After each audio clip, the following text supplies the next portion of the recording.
Pertama, satu kenaikan yang melampau bagi saya sehingga 15%, dan ini akan memberikan kesan yang berantai kepada masyarakat dan rakyat, walaupun penggunaan yang dijanjikan oleh kerajaan kepada rakyat yang menggunakan pada kadar berapa puluh ringgit itu masih diteruskan, tetapi kesan kepada kenaikan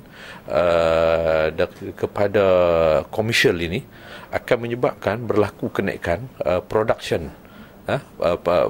pengeluaran barangan yang menjadi keperluan kehidupan harian masyarakat, dan ini akan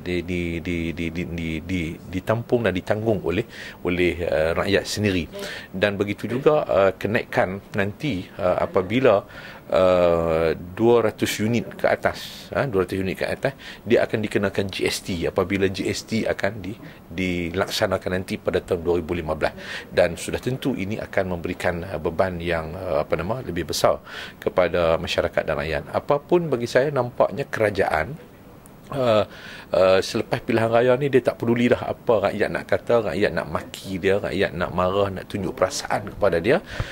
kerana bagi dia bahawa tak ada apa masalah yang dia perlu risau, kerana pilihan raya baru selesai dan pilihan raya lambat lagi untuk yang akan datang. Jadi sekarang ini dia akan ambil kesempatan apa sahaja untuk menarik balik subsidi dan menaikkan perkara yang dianggap boleh menambahkan pendapatan negara walaupun membebankan rakyat, sebab dia rasa bahawa pilihan raya jauh lagi, kerana dia menganggap mentaliti rakyat kita ni begitu rendah, kerana bila menjelang pilihan raya dia akan gula-gulakan, maka akhirnya rakyat akan lupa kepada apa yang telah pun dilalui dalam tempoh 4 tahun sebelum itu. Jadi bagi saya bahawa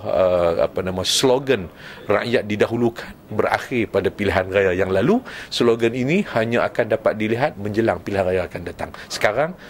pendapatan negara yang lebih diutamakan, dan sudah tentu ini akan mengakibatkan kebocoran yang lebih besar lepas ini.